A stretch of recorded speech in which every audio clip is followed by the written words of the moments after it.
record-setting season for the Winnipeg Blue Bombers. 15 wins, and it ends in appropriate fashion. 24-9, the Blue Bombers over the BC Lions. Welcome inside Bonfire Sports. This is Game Day After Dark. Darrin Bauming alongside Josh Frey-Sam, reporter for the Winnipeg Free Press. Young gun Josh, how are you, man? Good to be with you once again here on the postgame. Absolutely, Darrin. Good to be with you too, man. It's on this Halloween Eve, possibly the 3 Eves before Halloween. People out there partying and whatnot. Not us. We're weekend mood, right? Yeah, absolutely. We were watching Bomber football, but I'm doing great, man. Where's our regular guys? Is he still out being a dad or what? Is that there's no breaks with being a dad? I understand. Or? Yeah. Zach needed a bye week, and that guy has put in such great work this season. Always on point, always showing up. Big ups to him. He is fine, healthy, and good back home with his bride and beautiful kids. A hectic house at times, but he was watching the game. He's going to be texting the Bonfire hotline tonight and giving a little bit of insight from his perspective on the game as well. Look, Josh, this game didn't mean anything in the standings, right? Both of these teams knew where they were going to finish, 1 and 2 in the West. The BC Lions will host the Calgary Stampeders in Vancouver next weekend, Sunday afternoon, for the West semifinal. And the winner of that game will be in Winnipeg. It could be this same BC Lions team on November 13th for the West final. And when I say same BC Lions team, it could look very different. Surely will look very different than maybe the strategy or the look and feel of what we saw tonight. Yeah, no question. Yeah, and there was obviously the big news out of tonight was Nathan Rourke. It was a meaningless game in most respects, but there were a couple of big time milestones, if you would. I see Brady 1000 here in the chat. That's a big one. You had on BC even. You had Keon Hatcher hit, I think, the 1,000-yard mark. You had and then you had Nathan Rourke's appearance, and then you also had on the bomber side of the ball, you had Greg Ellingson and Will Tarski show out. This was, it was a meaningless game in the standings, but there was some stuff for fans to get excited about. What was your kind of impression of Nathan Rourke off the top? Well, we will touch on Nathan Rourke. It's funny, like Josh, I'm reading the live chat as I'm like in the elevator of my building, waiting to get up to the lab here for the show, and I'm reading the live chat as people are waiting on our YouTube page, and they're like, can you not talk about Nathan Rourke? TSN did enough of that tonight. I'm like, I get that, right? But the guy is the main story. He missed 10 weeks with a Lisfranc sprain, an injury now everybody in Canadian football, fandom, all the way to the trainers and support staff and the ball boys and girls and the rest. Everybody knows what a Lisfranc sprain or fracture is now. But for how long he was out, how good he was to start the season, of course, him being a Canadian and being a second-year player, first-year starter, and how he just kind of came out gangbusters. Tonight was interesting to watch him. He finished 7 of 11 for 68 yards, same yardage total as Zach Collaros, but throwing the ball a little bit more. You'll see some of the stats and good stuff on saa.com/bonfire as well on the ticker below. I think Rourke accomplished what he wanted to, and that was shake off the rust, get a little bit of confidence. He mentioned that in his interviews this week. He's like, he wanted to get confidence going. Well, did the Bombers do what they could to shake his confidence? Well, they forced him to fumble. Casey Sayles was credited, I believe, with a strip sack, but I watched that play over and over and over again. Casey Sayles does not grab Nathan Rourke's arm. He essentially butts that ball against his knee and out it comes. And then a great moment in the game that got a lot of people fired up on social media, both BC Lions fans and Blue Bombers fans and CFL fans, was Jake Thomas kind of swatting his hand away from Nathan Rourke, who was looking for some help up off the turf. Great moment there. I just tweeted, that's football, right? Like these guys are competing between the whistles. And, I understand sportsmanship and all that's important, but like, come on.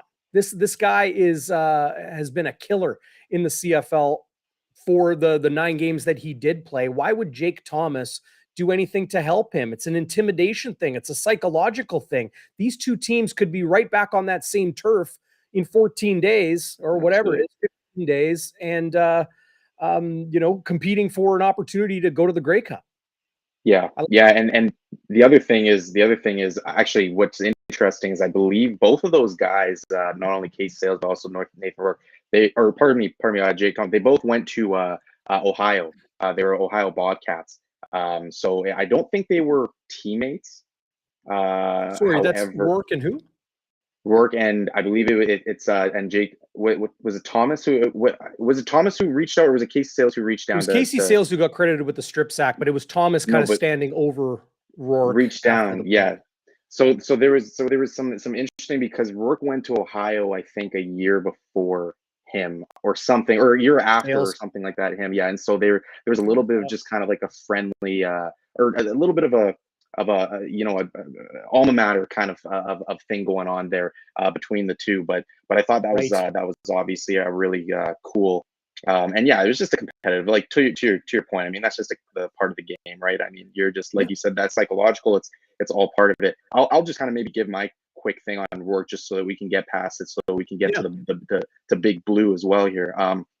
Rourke, I thought you mentioned confidence, and there was confidence in a couple of different things that I was looking for from Nathan. This was obviously just a glorified preseason game, is really what it was at the end of the day, right? And so what you see in preseason is a lot of people with mentally, it's not necessarily the physical side of things. We know Nathan Rourke can sling the ball. We know all these quarterbacks can sling the ball. That's why they're professional throwers of the football. But what you really want to see is kind of that internal timer being up to speed. You want to see them getting rid of the ball on time, being in sync with their wide receivers. And you also want to see the decision-making aspect of it. So it's really the mental confidence really that I was wanting to see from Nathan Rourke. Also, maybe just even the confidence from a physical standpoint of him just, being able to plant on the foot, drive, move around, show that mobility. You just don't want to see him thinking about that foot, right? And so I would say that he showed confidence in that respect with the little bit of mobility that he showed. And then he also showed confidence, and this is in big part to the play calling to start the game, in my opinion. I thought the play calling was brilliant to start the game for BC because they just did what you would call layups, right? We're not trying to be Steph Curry out here and pull up from 30 feet and throw in a three-pointer, right? We just want to get you to the rack, little easy layup, get the ball into the hoop. And he did that with little dumps, little 5-yard hooks, right? Getting the ball out of his hands really quickly to his running backs or wide receivers. Doesn't really matter, but all that stuff just gets a quarterback in rhythm early in a game. It gets their confidence, it builds their confidence up, because at the end of the day, like I mentioned off the top, it was a glorified preseason game. You just want to shake the rust off from the past couple of months, lead into a good week of practice, and then hopefully go make your regular noise in the Western semis next week. Yeah, I think that's absolutely what the MO was for both of these teams respectively, right? In a lot of ways. Now, what I noticed was while Rourke was kind of, trying to just operate a little bit, and like I want to talk about Zach Collaros and how impressive he was. I think he put a lot of doubters to bed tonight about who the most outstanding player in the CFL is in 2022. Lots of Rourke talk about his, sample size versus the gaudy numbers and the rest, his level of competition versus, maybe not playing the best teams in the league. And then when he did play against the best team in the regular season, the Winnipeg Blue Bombers, came back down to earth, and then today came back down to earth, or at least was a little bit more feet on the ground as far as, that exalted one that Nathan Rourke has kind of become in Canadian football. And I mean, I get it. I'm a huge fan of watching Nathan Rourke. He's special. He's got something. He can really make things happen. But Zach Collaros proved tonight he is the best player in the Canadian Football League. His numbers tell it. 2 possessions, 2 touchdowns. He threw the ball 80%, 4 of 5, 68 yards.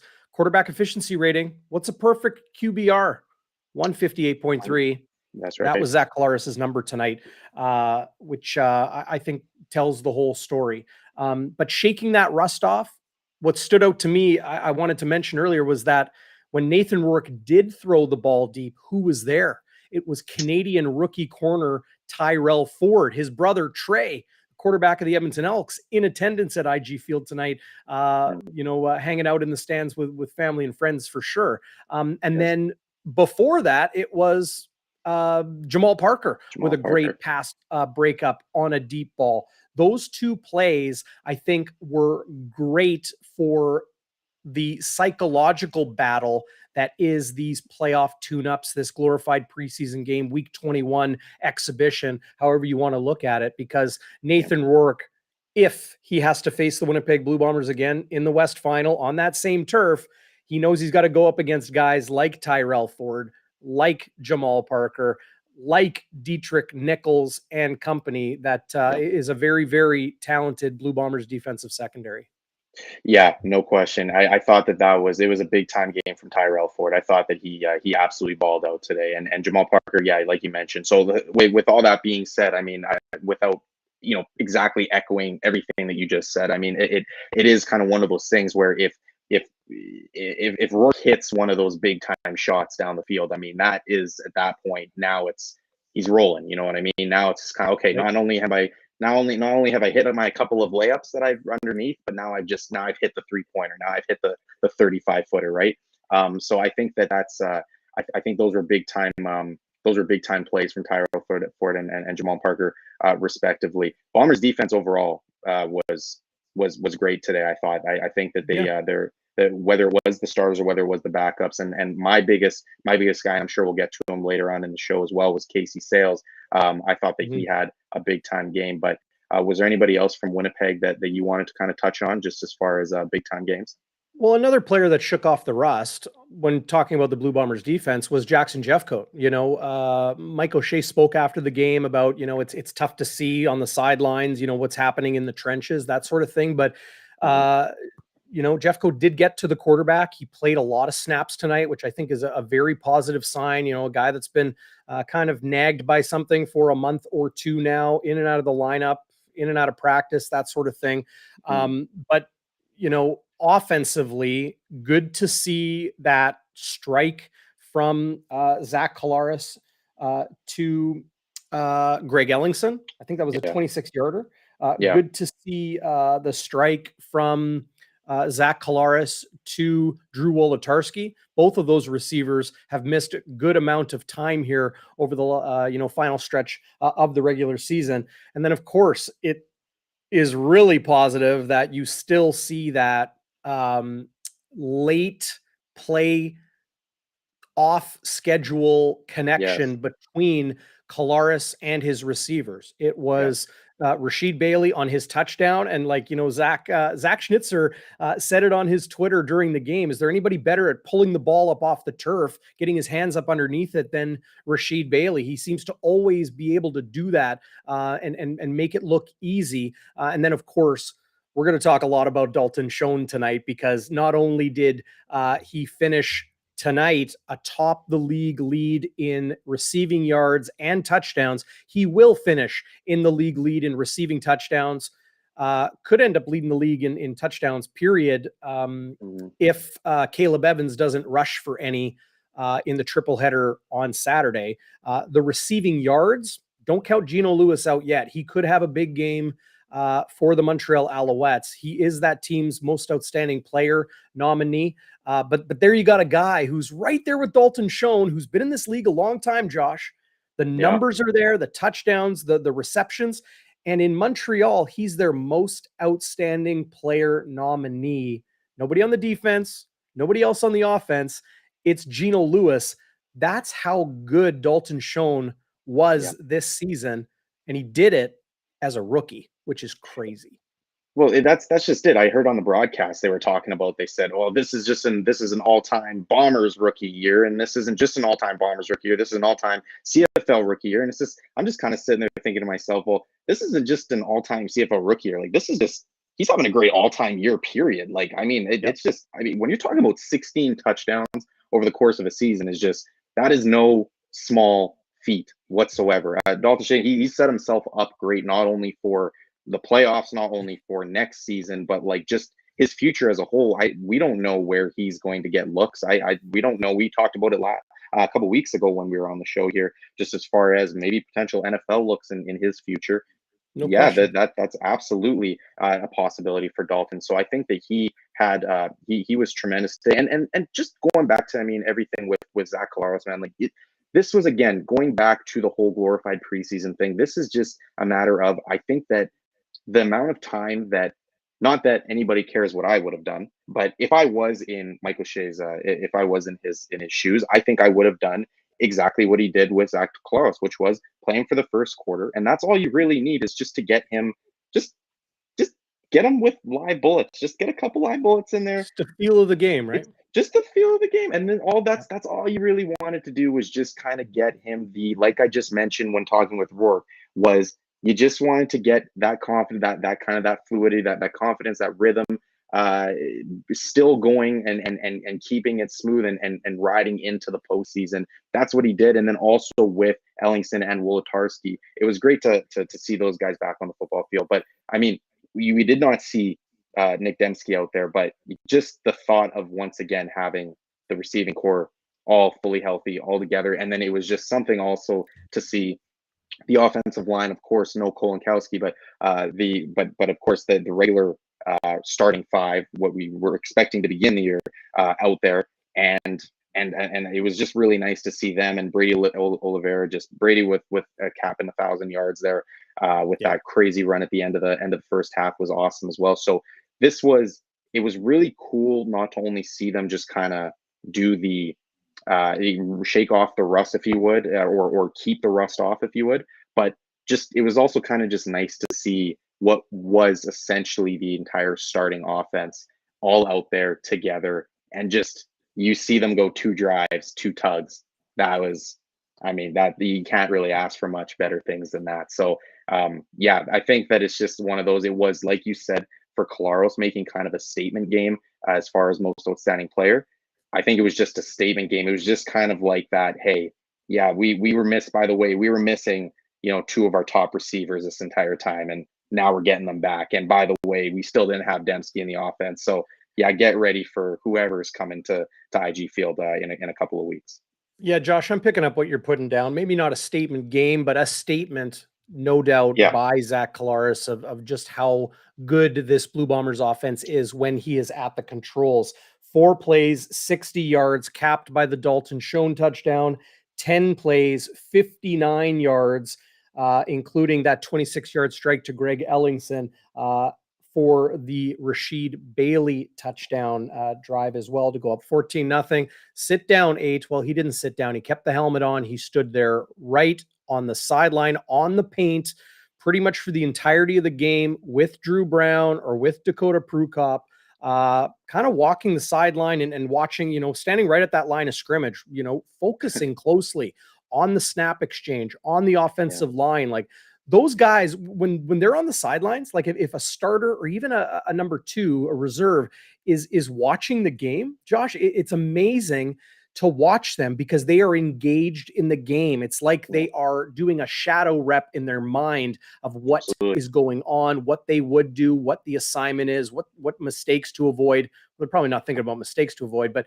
what, keys to pick up, and all those sorts of things. I think that is so indicative of a very, very well-coached team, when you keep guys as engaged as, Zach Collaros showed tonight after that impressive first quarter. I'm glad you mentioned Brady Oliveira hitting 1,000 yards. He becomes just the 4th Canadian in this century, that being the 21st century, since the year 2000.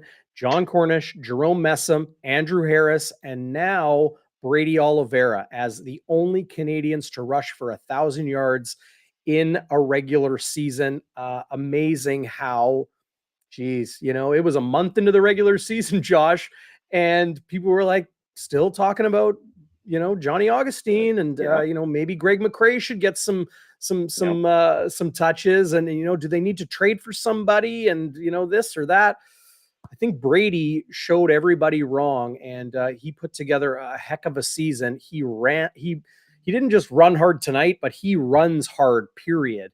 And I think it took something to just click. And then when it did, clearly Buck Pierce saw it, Mike O'Shea saw it, the entire Blue Bombers organization saw it. Brady was their guy from day one this season, and he took advantage of that opportunity with a really impressive season, stayed healthy and put up 1,000. Yeah, I mean, that list that you mentioned there of the Canadians atop 1,000, that list does not suck. So that's kudos to Brady for joining that list. And to your point, you mentioned him running hard. Period.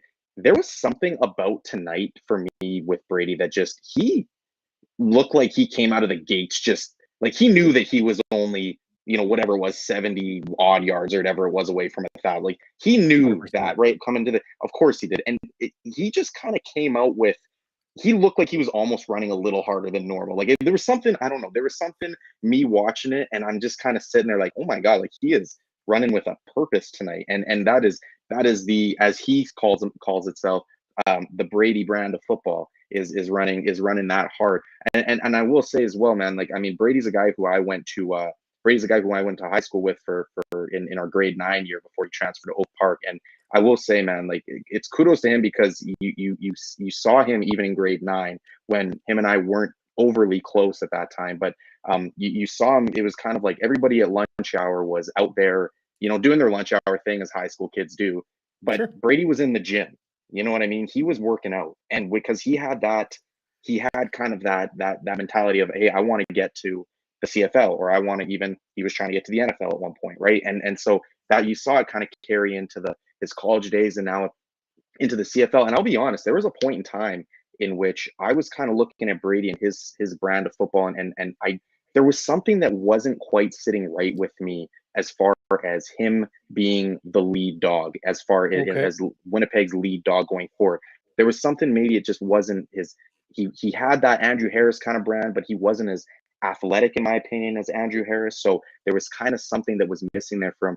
He shut me up. I mean, there was at one point there. I mean, I was, I definitely would not call myself a hater of his by any stretch of the imagination, but it was just a matter of, there was something missing for me, and he has shut me up the rest of the season. And there was something I remember asking O'Shea back in whatever it was, week 4, week 5, when all this talk about Augustine and stuff like that was happening.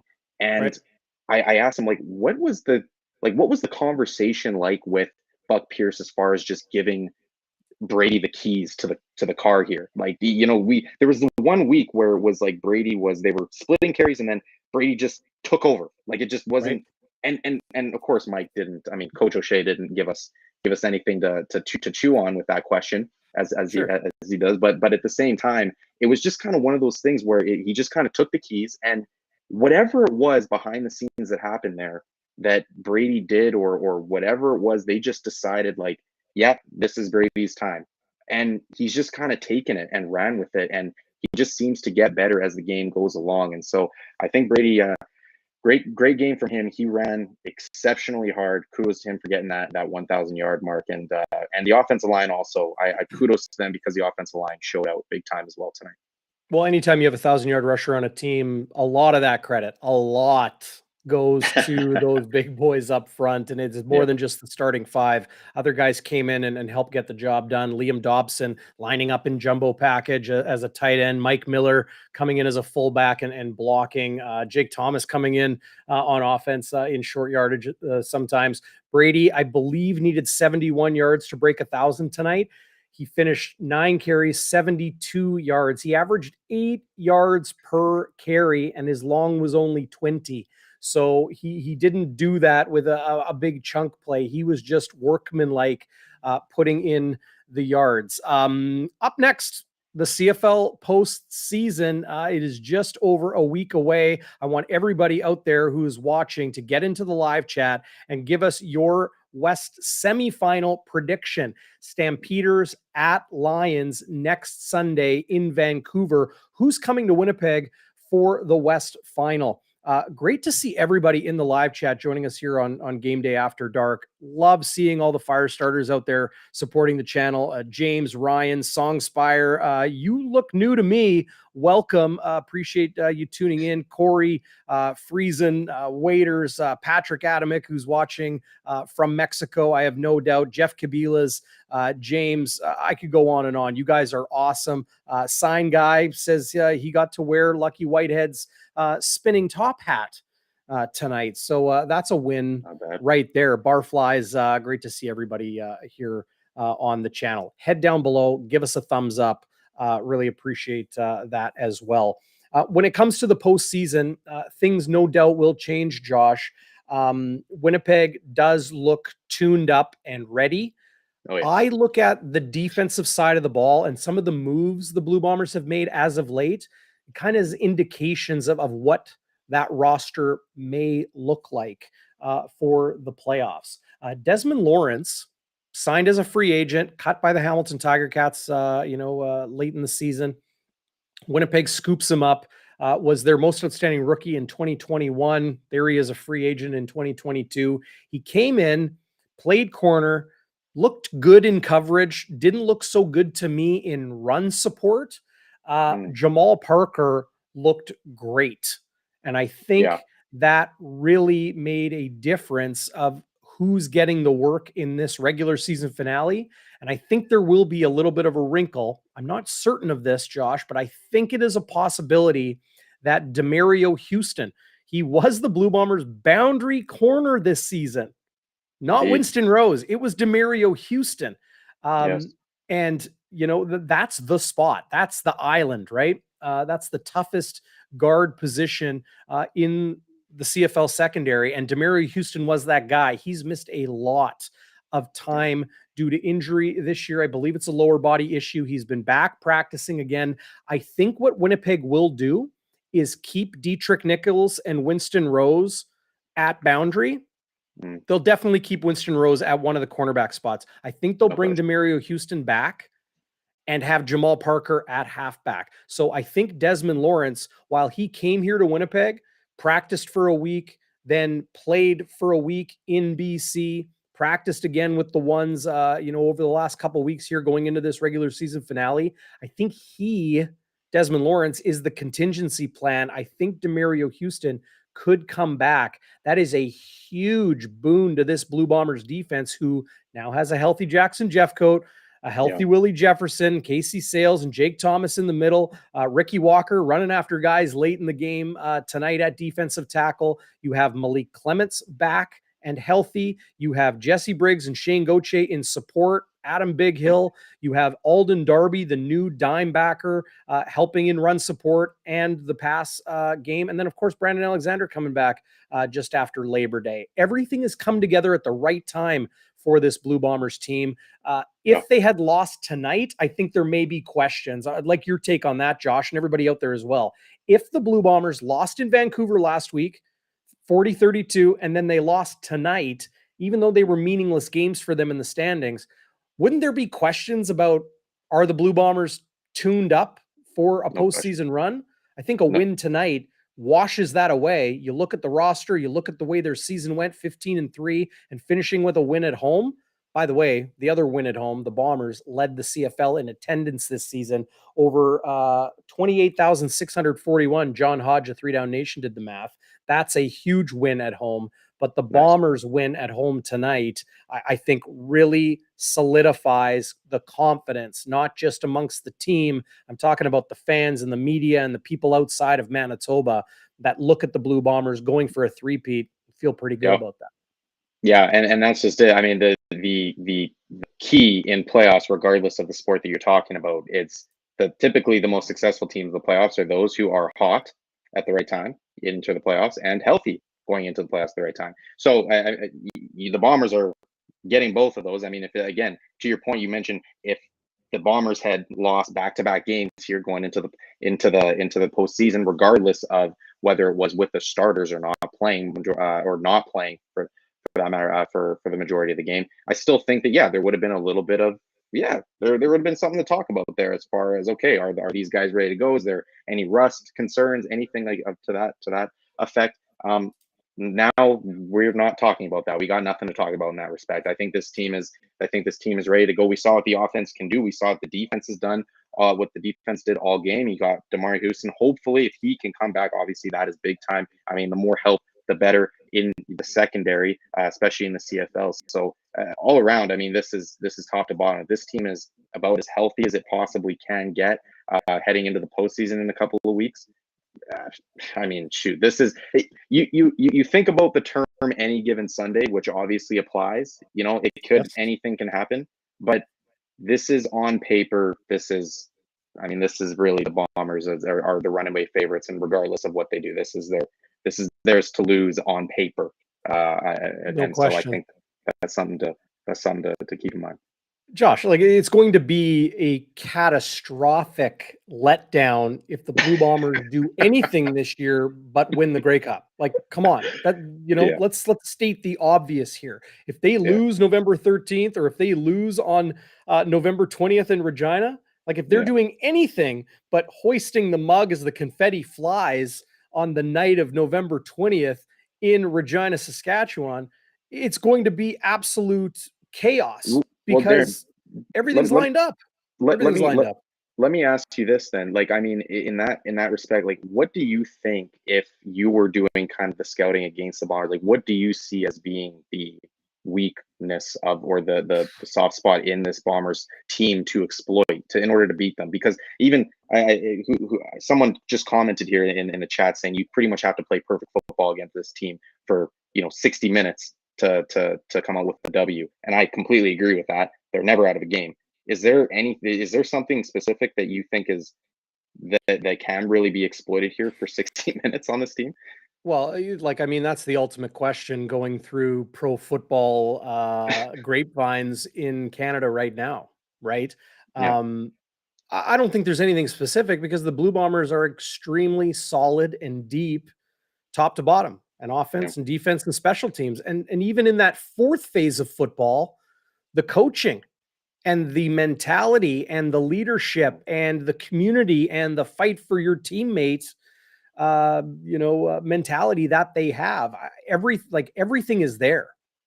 So, when you ask those tough questions, and great comment here from Ralph Campbell, who's watching live on Facebook. What's going on, Ralph? Thanks for joining us here on Game Day After Dark. Calgary is the team that will win in BC by a touchdown. Calgary scares me the most, says Ralph. I'm with you. I think Calgary is. If there is a team that can beat Winnipeg, and I know the Bombers beat them 3 times this year, but it's hard to beat any team 3 times in a row. And it only gets worse 4 times in a row. If you go to SIA.com/bonfire and you put money on 3 games and then you add the 4th, watch your odds. You're getting paid, because it's hard to win 4. So if there is a team, all of that aside, if there is a team that knows how to beat Winnipeg and can beat Winnipeg, I think it's the Calgary Stampeders. But specifically, to answer your question, like, specifically what can be done, I think it is a little bit cliche, but you have to out-physical them. You have to punch them in the mouth. You have to stop the run game. Like tonight, think about this. The Bombers scored 2 touchdowns on their first 2 possessions. Zach Collaros went 4 of 5. Dakota Prukop put together scoring drives. He went 4 of 10. The Blue Bombers quarterbacks tonight had 8 completions, and they won 24-9. They scored 24 points, and like none on defense. With 8 completions. You have to stop the run, because that would make them one-dimensional. If you stop the run, then your linebackers can drop back a little bit more. You don't have to, you can be in a little bit more coverage. You can guard those crossing routes from Schoen and from Ellingson and from Dembski and the rest a little bit better. Not an easy task, but you need to beat them in the trenches. You need to punch them in the mouth. You need to stop the run. And I think you need something special to happen on special teams, right? Of course, your offense has to score points. Jake Mayer, Nathan Rourke, McLeod Bethel Thompson, even if it's Trevor Harris and the Montreal Alouettes, if they're in the Grey Cup game, which I think is a possibility, or Dane Evans and the Hamilton Tiger Cats. Everybody out there knows how high I think of the Ticats, despite finishing 3rd in the East. the lowly East. But any team, the offense has to score, but defensively, you have to out physical them and stop the run. And then you need something special, something unique. You have to find a wrinkle and put points on the board with special teams. That could be a takeaway. That could be a field flipping fumble or a trick play. A misdirection, an onside kick, a squib kick, a driver, something to happen for your team to get an advantage, a 7-point advantage, a 10-point advantage. That's the only way. You play 60 minutes, you punch them in the mouth, and you find a way to get that slight advantage, whether it comes on special teams or somewhere else. I think that's the magic elixir. There really isn't, a game. So to go on and on about it, it's difficult. Any team is possible. Anything is possible. Any team can win. Like you said, it's the CFL playoffs any given Sunday. Yeah, and the other thing I would like to say that you just need to catch the Bombers sleeping for a little bit, but hope that they don't come out of the gates firing like they usually do. But we saw that last year in the West Final against the Saskatchewan Roughriders, where did the Bombers have 5 first half? Or sorry, not in the West Final, where the Bombers had 5 first half turnovers. Was that if I remember? 6 overall? And I mean they ended up obviously winning that game, and they weren't. So it's just they play the thing with the Bombers is they play such great complementary football. That's what makes them, in my mind, so good. Is if the offense isn't quite humming, the defense does their thing, and they'll go on the field a little bit longer than usual, and they'll shut it down. If vice versa, the offense will go put up points. If you want to get into a track meet with the Bombers have no problem getting into a track meet. We'll go put up 35 points each with you. You know what I mean? Yep. Or if you guys want to grind it out, then we'll go grind it out as well. So I think that's the biggest thing that's kind of working in the favor of the Bombers. But I would like to say you just got to catch them sleeping in the first half or something like that, or for the first 3 quarters. But we saw that last year against the Rough Riders, and they still came out on top. So yeah, I guess I was asking a question that I didn't even really have an answer to myself there. But I think that it's I think it's obviously something that people have been trying to figure out for the past 3 seasons now. So is how do we beat this team? What is the magical recipe here? But if you don't mind me also just maybe kind of tailing off here there on Dalton Shannon, because we just going back to him really quickly, is just there was a play in the second quarter that I wanted to bring up where it was Prukop rolling out to his right, and he found Dalton on the run, and Dalton it's his nose for the end zone that just kind of caught me as far as, and I think this is why he's going to continue to be a big player rolling into the playoffs here, is just his nose for the end zone is just so incredible in the sense that he made a guy miss, and instead of going out of bounds, he could have went out of bounds like most people would have, or just trying to put his shoulder into a guy to fall forward for maybe a couple extra yards. He juked one guy and he fell, I think it was 3 yards short of the end zone. So there's just, that's just kind of a mention of Dalton once again is it's the yak, it's the yards after the catch for him that makes him so special. It's the nose for the end zone. He's always just trying to, he touches the ball, he wants to score. And that's the mentality that you have to have at the wide receiver position. But I think that the Bombers overall here, I mean, this is, the recipe's tough to beat them. But I think that this is, again, out of the West here, I think everybody's saying Calgary. I think Calgary is my pick as well. Although there's a piece of me that wants to say, yeah, that'd be cool to see Rourke come out and win a playoff game and be, one game away from the Grey Cup. I think that the fan in me actually wants to see Calgary because of the gems of games that we have gotten from the Bombers and Calgary in recent memory. Yeah. No, I think that's very well said. Back to an earlier statement you made. You asked a question that you don't know the answer to. Don't you know that's rule number 1 of interviewing? Never ask a question you don't know the answer to. No, I kid, Very of course. fair. Already noticing people in the live chat are following you on Twitter, and I encourage everybody to. Josh Frey-Sam of the Winnipeg Free Press joining us. You can follow him on Twitter at Frey-Sam, JFREYSAM. If you're catching this podcast a little bit later or the audio, or you can head down to the video description below here on YouTube and you'll find how to follow Josh on social media. Interesting when you think about the Blue Bombers Walby Warrior tonight, the Westwood wide to the right, the Burning Point, like that's going to be a tough one to pick, Josh, just Yeah. because of the type of game it was. I got a happy honker, no doubt in my mind. Alrighty. And then some game balls tonight. Do you want to get things going with Walby Warrior? Anybody stand out to you that maybe went to war like 63 always did? You want to know what? Oh man, there's some. Oh, because of all of the there's some milestones hit tonight. There was some great plays out of the rookies. You know what, Kate? I'm gonna go Mike Miller.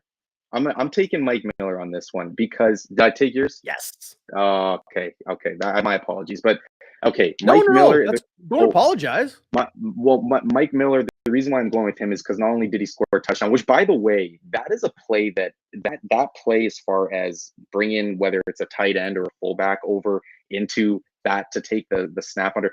That's a play that you see that has been kind of made super popular by the Kansas City Chiefs, in my opinion. Anyways, just in the NFL, the Chiefs do that with Travis Kelce a ton. But anyways, seeing that play just kind of made me laugh. And then you had over there on the sideline, you had Jefferson lining up a wide receiver. That was a lot of fun to watch him. Just a big 6'7" guy over there, wide receiver. But is that Calvin Johnson? Yeah, I didn't know. Yeah, that was a mismatch. You might just throw the ball up and see if Willie can come down with that ball. But no, he's doing like a Carlton St impression, right? Exactly. That's exactly it. And so even he's just even bigger, even thicker than him. But yeah, no, Mike Miller, he went got that touchdown, but also he made his typical impact on special teams, coming up with a few special teams tackles. So that's my dude today as far as the Walby Warrior. What about you? I love it. I'm glad you went right to Mike Miller right off the hop. The killer Mike Miller deserves all of the accolades, all of the praise, and all of the reward, just like a touchdown they gave him tonight and that he took. Because Mike Miller is one of the most grounded, humble, hardworking, tough as nails, lunch pail and hard hat individuals you will ever see play the game. There's a reason Mike O'Shea respects the crap out of Mike Miller. There's a reason every single guy in that locker room looks at number 24 and aspires every day to be more like him. He is one of my favorite players to watch.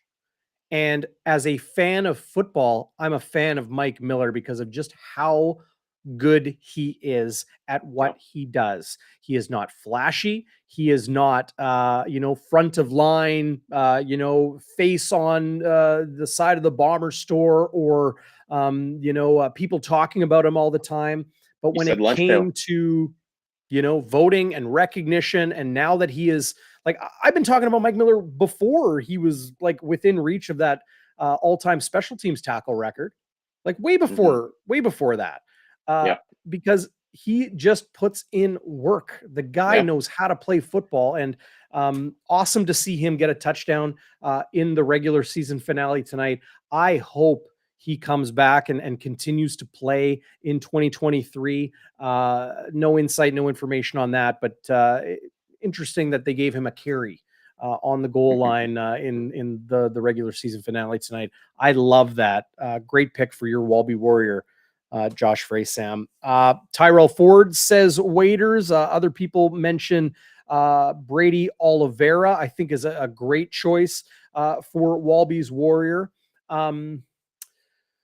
There's an individual I want to give it to tonight just because I think he goes and does his job similar to like in the spirit of Chris Walby. And not a lot of people talk about him, but he's a starter.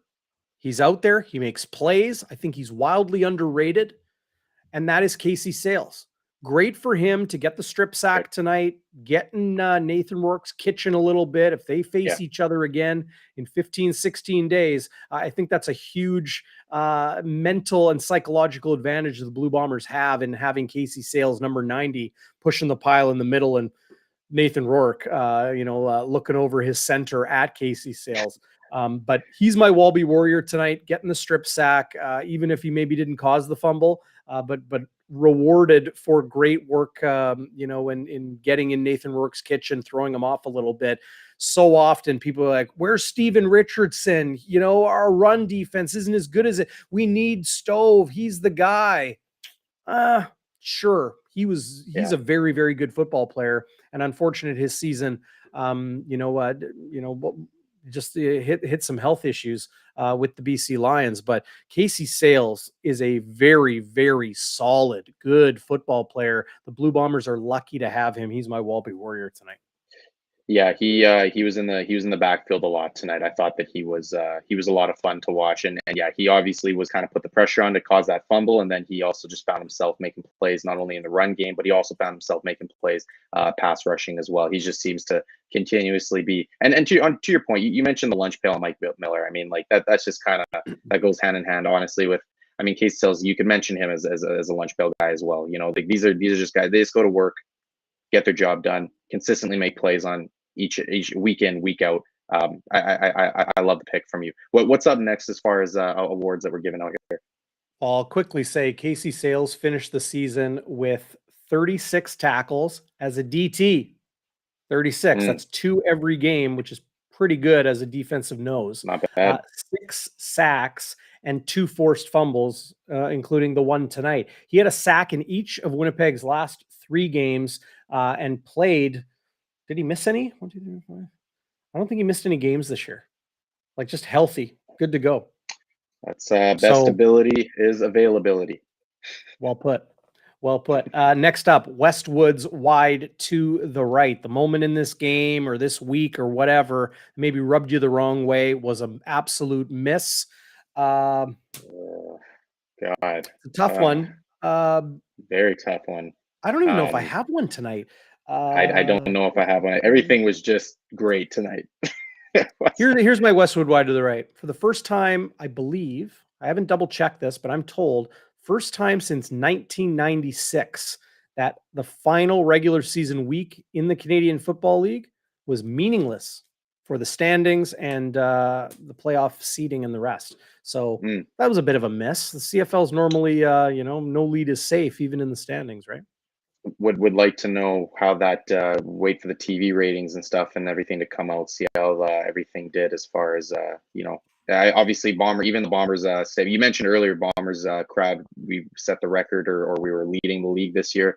Crowd looked like, you mentioned you were at the game, the crowd was excited, but there was obviously a little bit more, the crowd was dimmed as far as the attendance goes, right? Yeah. Well, people might just be saving up for the West Final, right? Or maybe a trip to Regina. Like, think about it, Josh. There's a lot of fans that wear green on Sundays and Saturdays and Fridays and Thursdays through the summer that are selling tickets right now. No question. Yeah, and the eve of Halloween also played a role in that. But I know I didn't have. You want to know what? I'm going to if I can use my is it the Fifth Amendment? The plead the Fifth here. Sorry, Fifth Amendment. Plead the Fifth. You don't want to incriminate yourself. Yeah, and I'm gonna on this one. This is a this is a tough one. I don't know if there's anything that really rubbed me the wrong way tonight.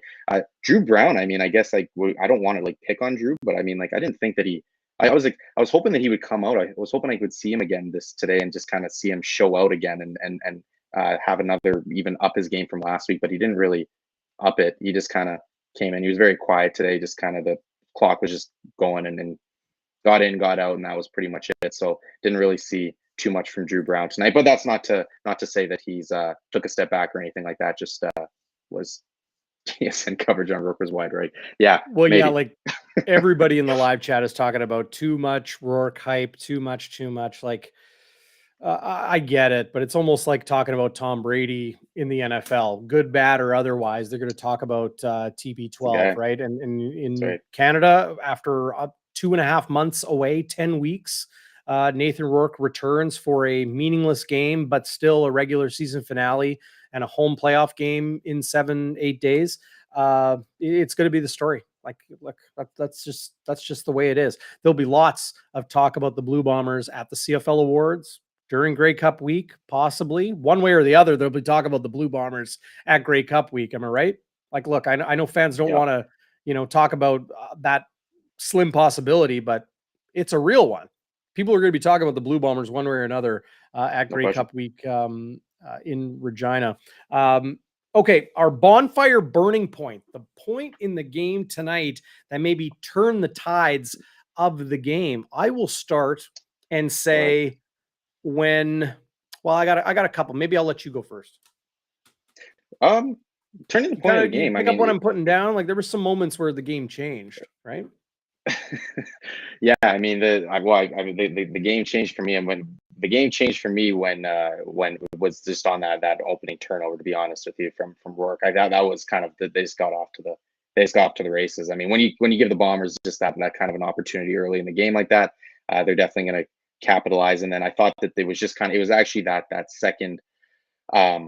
It was the second touchdown to Rashid Bailey. I thought was kind of the one for me. Was just and especially it came really close with Zach Collaros with that back toe, whatever it was. Maybe he had a toenail hanging still over the line of scrimmage there. Right. That was, to me, I mean, that could have been called back. It could have been, I would have understood if it got called back, but at the same time, it didn't. So I thought for me, that was kind of one of those, if you're talking about looking at the game as far as winners and losers, it coming down to, to me, it came down to that play to Rashid Bailey. And I thought Zach Collaros did a great job there. He's obviously very aware. That was very high awareness play from Zach Collaros there. But that was my turning point. What about you?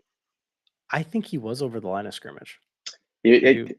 You're not buying the toenail? You're not buying the toenail just hanging over the line there, maybe? Well, it's Well, almost like earlier in the year, right? yeah, No, I mean, James in the peg, Westwood wide to the right is when BC settled for a field goal at 14-3. You could almost make that the bonfire burning point tonight. yeah, I am glad you mentioned the turnover. I think that was probably the momentum change in the game where Winnipeg kind of just rolled from there. No doubt. I really do think that was the bonfire burning point. I'll maybe state the obvious elephant in the room, and that is at the end of the first quarter. No more Nathan Rourke, no more Zach Collaros. We kind of knew what we were going to get from there. The Blue Bombers leading 14-0 at that point. QB1 comes out for the other team.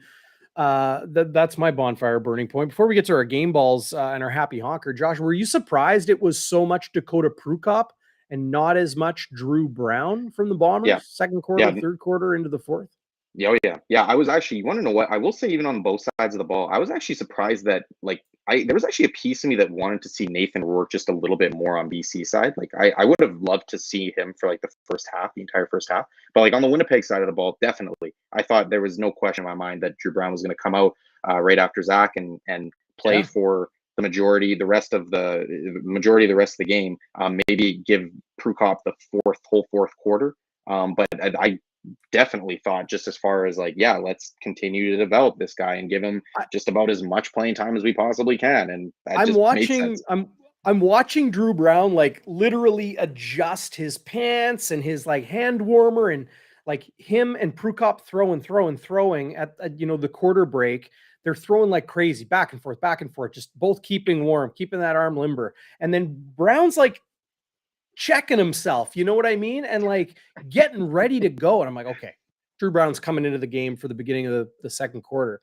And it's Yeah, Dakota Prukop. And I'm like, well, they're running a little package here and Brown will come. No, stayed yeah, in for a drive, stayed in for another drive.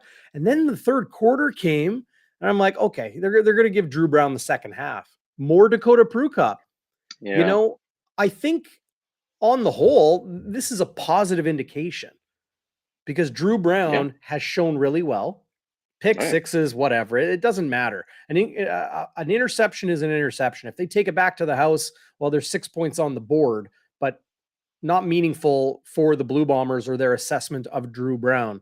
But I think this is a positive tonight because we get Zach out there, shake off the rust and ensure the screws are tight and everything's flowing. Get that continuity, get that chemistry with the, Wolotarski and Ellingson. 2 touchdowns, 2 possessions. Perfect. Okay. Yep.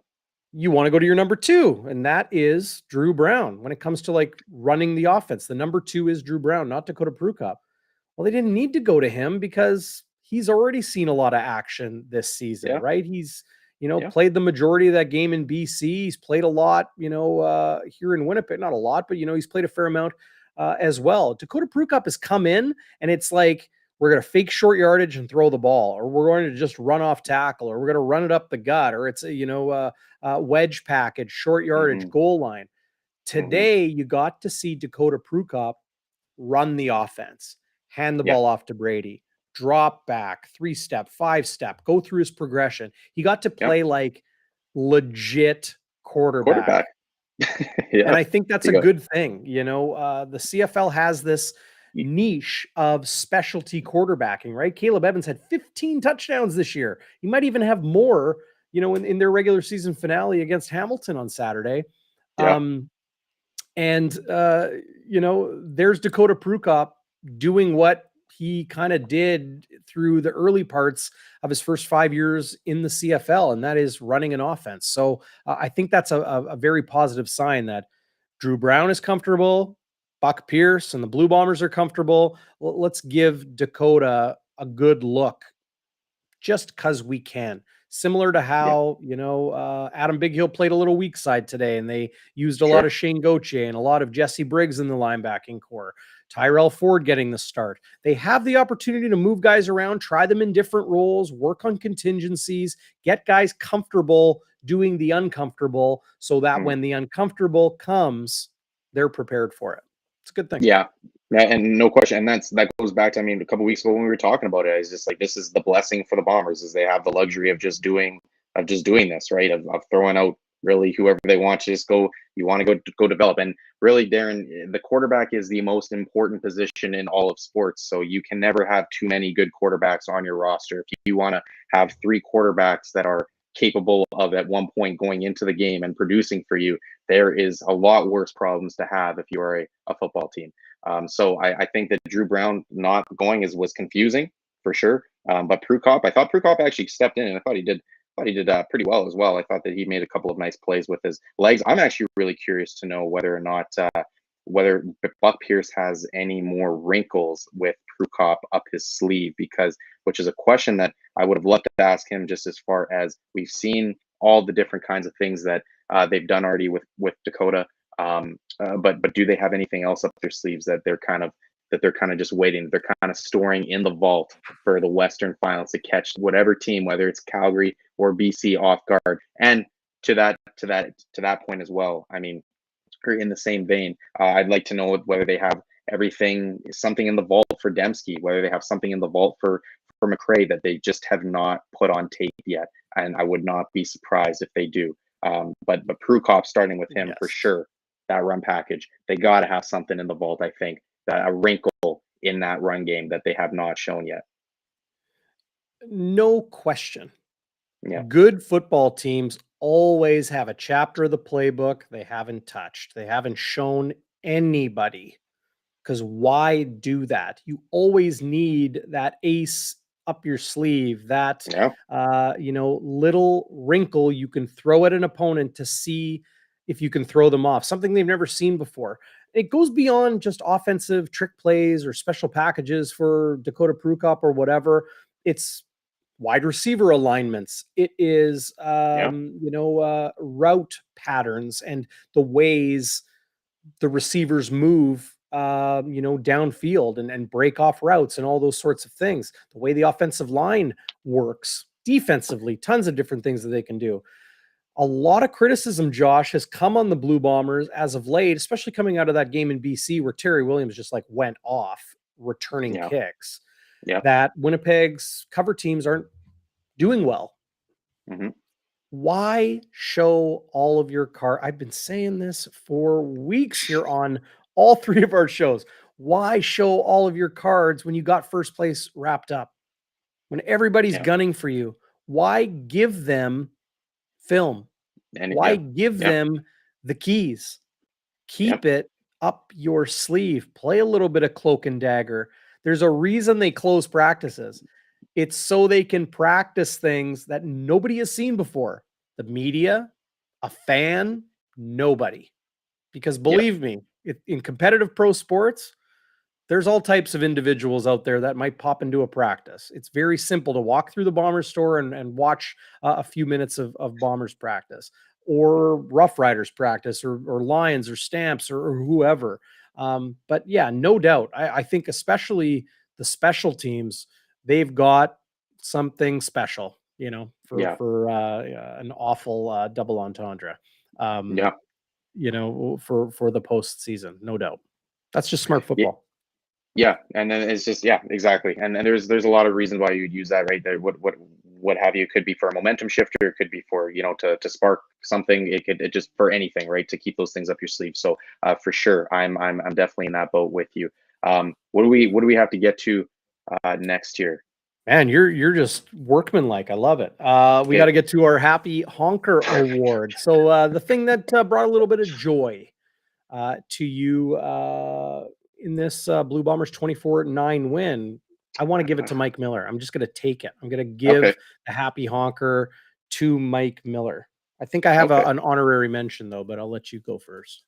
Well, I'm gonna give Willie Jefferson lining up at wide receiver. We already kind of alluded to it earlier, but I think man, I love seeing him line up at wide receiver.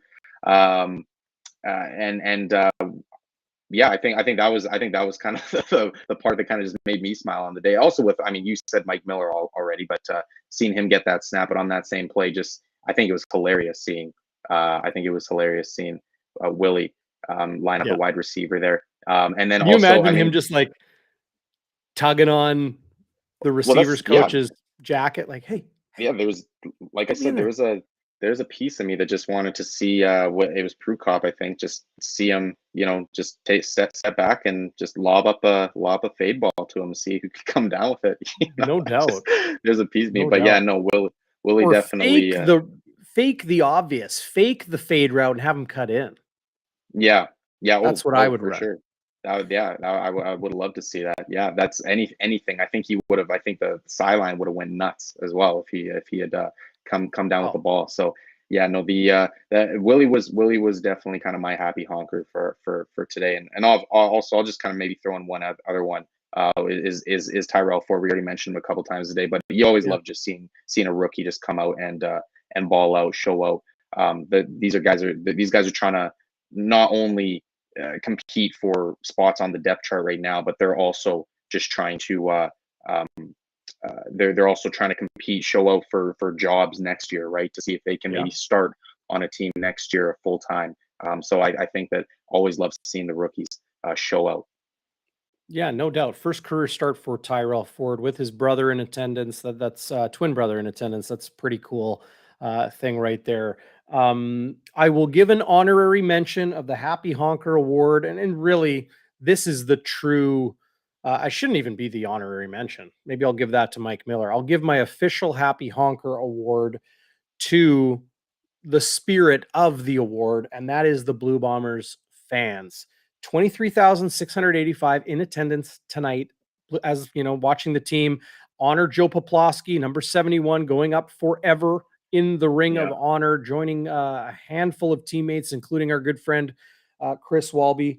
But that attendance tonight put the Blue Bombers average for the season at 28,641, the most in the CFL this year. Winning solves everything. Back-to-back Grey Cups, a beautiful stadium. They were nearly unbeatable at home this year. Went to overtime against Montreal, and that game, obviously, everyone knows how that one worked out. But happy honker to Blue Bombers Nation. Do The you team is going to be enjoying you cheering for them in this playoff run, looking for a nearly unmatched third straight Grey Cup. I haven't been to every Canadian city, obviously, but I would, even without that, I would argue that Winnipeg is Winnipeg the best sports city in Canada. Oh, you'll get debates in every market, I Like bet, I right? know that I know that you could say, people will say in Saskatchewan, or people will even say in Toronto, obviously, but those are the only Van, two that I can. Yeah, I guess that. Yeah, I You could guess say Vancouver, Vancouver because you can go watch the Seahawks, and you can go watch the Mariners, and you can go watch the Sounders. And then you got the but Whitecaps, and you got tons but of like, are junior they? hockey and tons of But junior football, and like, but my question is like the actual fan. Like, are they the best fans though? Like, I mean, like mm, Winnipeg is just a diehard sports market. Like, you hear players the first if you ask players even when we're covering the Bombers, it's just like. He's like, oh, what did you hear about, what was your reaction when you found out you were coming up to Canada, for example, to play football? And a lot of these guys say, oh, Winnipeg, I heard Winnipeg was, had the best fans in the CFL. Like, I've heard that so many numerous times. This is one of my first time covering the season, or first season covering the boys, and I've heard that already numerous times. It's just from multiple guys. It's just is well, yeah, the best fans in the CFL. no, yeah, loudest fans in the CFL, best fans in the CFL. For a long time, Edmonton was that flagship franchise of the Canadian Football League. Then it was Saskatchewan, right? Yeah, I think it's fair to say, and it's probably been for a while now, Winnipeg is the flagship franchise of the Canadian Football League. Top to bottom, first class, a winner. The fan base, the infrastructure and stadium, the football community here in Manitoba, Winnipeg Rifles, as our good friend Scott Roger pointed out, they're on the upswing in Canadian junior football. Um, this is what occurred to me when you were talking about it, Josh. And that's, look, there's millions of people in Vancouver, millions. There's yeah, millions of people in Toronto. There's millions of people in Montreal that you could even argue with the Montreal Canadiens and the historic hockey kingdom, frankly, that it is, right? Or royal, whatever you want to call it. Um, Winnipeg stands out amongst those with 1.1 million people in the province and yeah, 750,000 people in the greater area of Winnipeg. yeah, You read The Athletic this week, their main headline story was about Bob McCown and the podcastization, new word, I just made it up, or maybe I read it in The Athletic. Either way, uh, of sports media, yeah, moving away from the legacy media of Bell and Rogers and the rest, and moving to this podcast, video podcast, YouTube, iTunes market, right? right, Uh, who was mentioned in that story? It's led by Bob McCown, because legendary sports talk personality for a long, long, long time. Sakaris and Price, formerly of TSN Radio in Vancouver, now doing their own thing out on the West Coast. Canucks, Lions, NFL, everything. And then who else is mentioned in that article? Andrew Hustler Patterson and hmm, Michael Remus. And mentioned in that it's been over a year and they're still surviving. As yeah, if the whole country looks at Winnipeg like, it's Winnipeg, right? It's small potatoes. It's what. yeah, There's a reason Hustler has carved out a huge chunk of this media market and doing it on YouTube and podcast only. And big shout out to everybody who supports Bonfire Sports. We're part of this revolution. You out there are part of this revolution. But that speaks to, in my opinion, why Winnipeg is a tried and true, pure 100% sports market, oh because yeah, people love their sports, from the Winnipeg Jets to the Winnipeg Blue Bombers to the Gold Eyes to the Ice, all of it. to the Bisons and the Westmen, and Yeah, to the Winnipeg Rifles, and to the Western Canada's Women's Junior Football League, and all of the MMJHL and everything. Like, all of it. people love their sports here in Manitoba. Yep, We're in yep. that conversation with these huge markets, right? Yeah, that's why I asked the question: are we the best in Canada? Like, I think that we are, and that's again with me not going to every, not taking in a sports game in every single city or living in every city or anything like that. But like, just from my uh, secluded perspective, I think that it's just I think we are. There's no doubt in my mind actually that we are. But I think I that don't even know this. So were you born and raised in Winnipeg? I was, yes, I Yeah. was. Okay. Me too. Right on. I definitely was, but I mean, I've been out to Vancouver. I mean, actually, I've been in a lot of places out west. I haven't been out east. Actually, I haven't been to Toronto or anything like that, which is really surprising. But anyways, that's I We'll just get there. there's just no doubt in my mind that um, there's just no doubt in my mind that Winnipeg is the cream of the crop. It is the king city, the kingpin as far as sports go. But yeah, I love that. I love that pick for Happy Honker was the Winnipeg fans. Way to show some Yeah. love there. Well done, everybody out there, and well done to everybody who continues to support us here on Bonfire Sports. We're going to the Grey Cup, no matter what. Tons of great content coming your way all throughout the week. Do want to mention, and I feel this is really important. Shannon's Irish Pub and Eatery has joined the Bonfire team. They are going to be mentioned and supported by us and by you for a long, long time. So big shout out to Louise and Gerard and all the great people at Shannon's Irish Pub. Go check them out. They're just down the street from True North Square. So like before the Jets game, after the Jets game, hanging out downtown on the weekends, iconic underground spot. Like awesome atmosphere, amazing food, and a great selection of local beers on tap, plus your your longtime favorites and the rest. They got karaoke 3 nights a week. Beautiful spot. Go check them out. ShannonsIrishPub.ca. Big thanks to them, and you'll be hearing more about them here on Bonfire. Okay, game balls. Let's go. Who do you give your game ball to tonight? I'll start with an obvious one. We'll give one to the hard running Brady Oliveira, breaking 1K tonight. No question. Yeah, that was the easy one. I think that was that was what I had as well. I'm gonna go. I'm gonna go back to. I got my names all written down here, man. I got a couple, and Brady was at the top of the list, but I'll go rookie Tyrell Ford right up next, man. I thought that he deserved the game ball. Came out, he balled out, man. Simple as that. If you don't mind me throwing in another one, we already mentioned the name, but I thought that I think Mike Miller gets one as well. So we're just gonna keep giving out these awards to Mike Miller, man. But these he absolutely deserved it.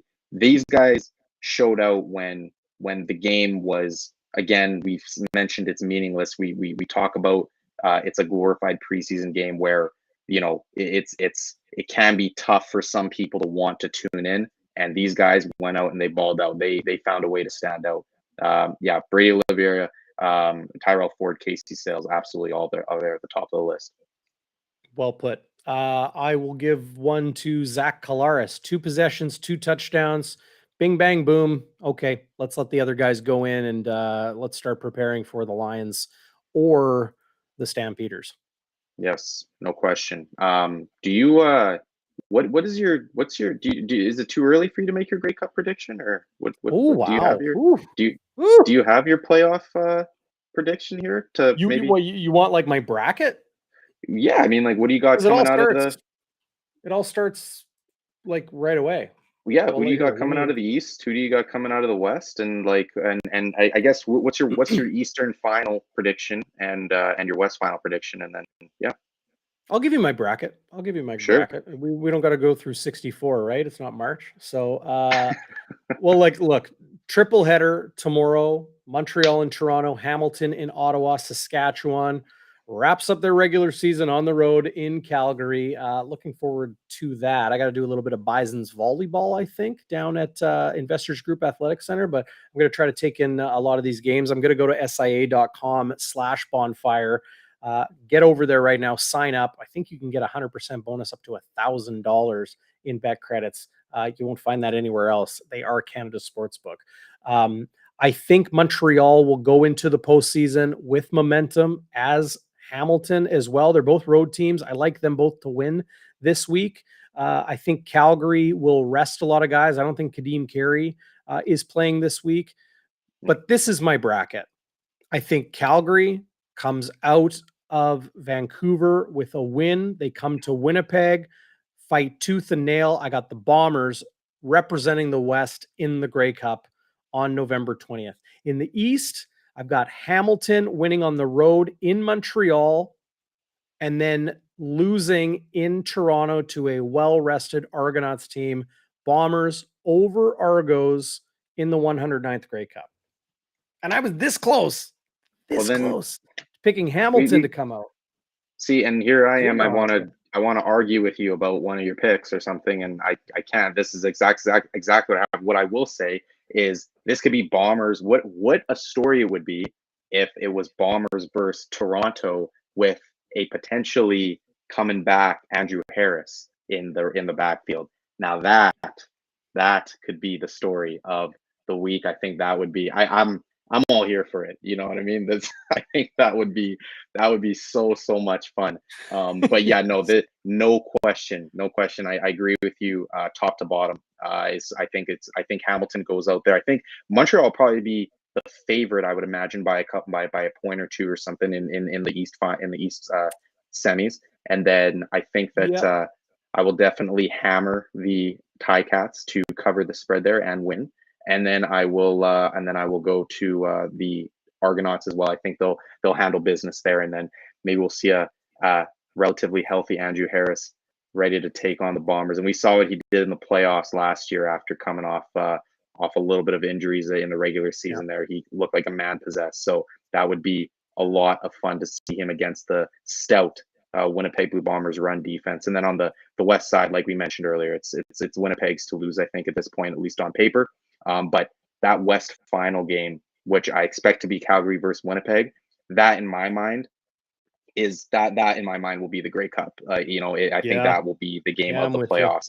I think it'll be another one of those gems that we saw. Like you mentioned, very tough to beat a team 3 times, exceptionally tough to beat a team 4 times, especially in a single season. So that one will be, if there's anybody that thinks Winnipeg's gonna just go in there and steamroll the Calgary Stampeders or the BC Lions if they come to town, I think that it's going to be they'll be surprised. I think it'll be a gem of a game. So, but yes, Napoli, I just wanted to say Tico Napoli with his broken keyboard as usual. What's going on, Paulie?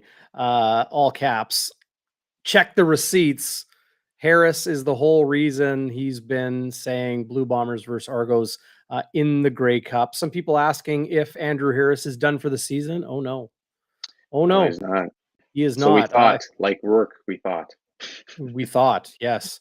Matt Carr mentioning the Bombers like to lose to Toronto, especially when they're not supposed to. Well, yeah, okay, that might be the case. All in reference to Winnipeg Gordo, the legend himself. What's going on, Gordo? Thanks for joining us. Toronto hasn't played Winnipeg in the Grey Cup since 1950. Toronto is 6-0 against the Blue Bombers in the Grey Cup. Like, you're going back like World War II era, right? That's a great memory there, Gordo. And prior to that, I'm like, yeah, right. Gordo's not that old. I know that for a fact. But he says it is what it is. Like, do those things mean anything? I don't know. The Bombers and the Ticats have met more than any 2 other teams in CFL history. But in the end, it's modern era. They haven't met in that long. I think it would be very interesting to see Mike O'Shea coaching against the Toronto Argonauts in the Grey Cup. Like, yeah, he played for the Ticats, and yeah, he's facing the last 2 Grey Cups and his old friend Orlando Steinauer, but playing against the Argos would really, really be something. It should absolutely be. Matt Carr mentioning, maybe not World War II, maybe Korea.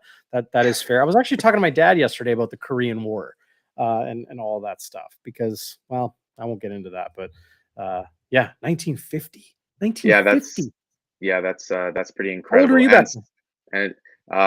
and even my parents, you could laugh at that. You ask them that. That's my parents weren't even born then. That's pretty incredible. But that would be the storyline, obviously. I mean, if Harris came back, I mean, that's kind of, if there's a reason why I want to, like I said, I think the Grey Cup is the Western final in my eyes. So if there is a reason to get super uber excited about the East, whatever East team is coming out, and what I expect to be the Toronto Argonauts, I think that Harris is the one, and especially if he's playing Winnipeg, holy man, that would be yes, media is gonna have a heyday with that. Oh yeah, exactly. Like, I mean, Hadley, great to see you back in the chat, Hadley. Thanks again. Oliveira and Harris in the Grey Cup would be epic. Yeah, that story is going to be written 6 ways from Sunday. No Grey Cup pun intended there, but yeah, well, we'll see. We still have playoffs to go. I'm not sleeping on Hamilton. I'm not sleeping on Calgary. No exceptions. Like any given Sunday, Any we'll given see Sunday. how it shakes out. You want to leave it there? I think we've been going pretty good here. Yeah, man. I could talk football for days, but yeah, Love having you that on, sounds man. good to me. Yeah. Absolutely. Josh Frey-Sam, everybody follow him on social media.